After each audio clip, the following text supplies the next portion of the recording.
What is going on, everyone?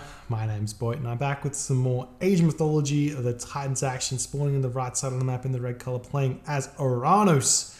His name is Snp4. His opponent today in the blue color, playing as Odin. His name is Hagrit.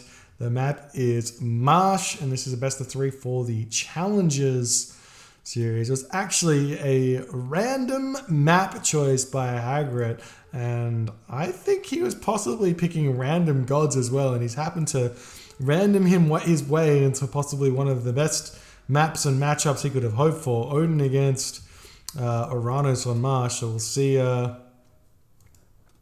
we'll see what he can do. And here's the relics on the map already being spotted. We do have a black lotus. It's not the biggest relic on this map, but it is one of my favorite relics indeed. And we move on over here. We've got the Scales of Catoblepas as well. That's the Myth Unit Crush vulnerability. And we also have the Nose of the Sphinx, building hit points, and the Anvil of Hephaestus. So a couple of really good relics, a couple of dodgy relics, but a very interesting one indeed. We'll see what Snp4 can come up with here.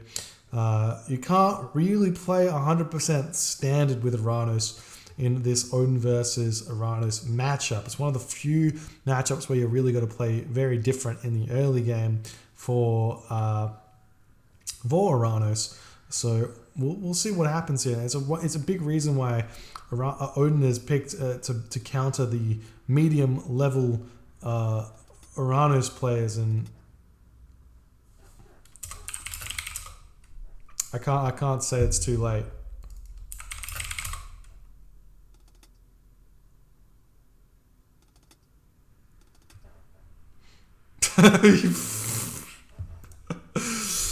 Oh, that's funny. Okay, so he's forgotten his hunting dogs, and he tried to veto, but you cannot do it. So 59 seconds or something, 1 minute.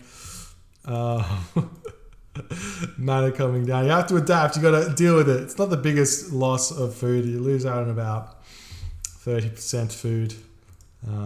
He'll have to deal with it. Already in a rough matchup. Look at all these pigs that Hagrid's found as well. That initial Ulfsark scout in the middle of the map went really, really well for him. Moving back to put this temple in his base.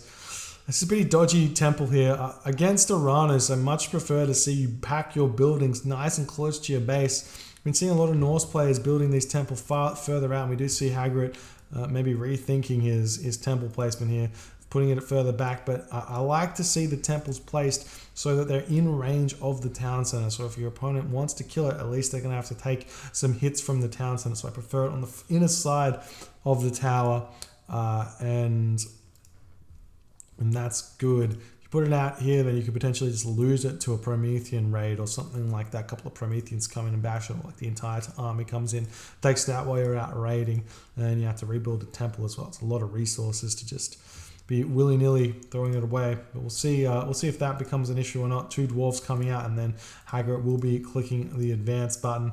I guarantee you that even without hunting dogs, well, actually, Snp4 may be a little bit behind on the food here. It's going to be... Oh, he will just be able to get there, so no problem. Still a perfect 3:30 or just behind 3:30 advance time here for Snp4. Hippopotamus over here getting gathered, and he will be on his way. It's looking like 2 villages, wood, 2 villages, gold here. It's going to be a counter barracks, military barracks. I do like the idea of going 1 villager on gold while you're advancing, 2 villagers on wood, and then go double military barracks here against Odin. Just because it's so much hunt, you can build so many Murmillo, and then the Murmillo counter there, or at least trade very evenly with the Ulfsark. And then once you advance to the classical age, you move the villager back over onto gold, and you can have 4 villagers on food from the get-go in order to support the 2 military barracks. First villager comes out straight onto food, and you're good to go there.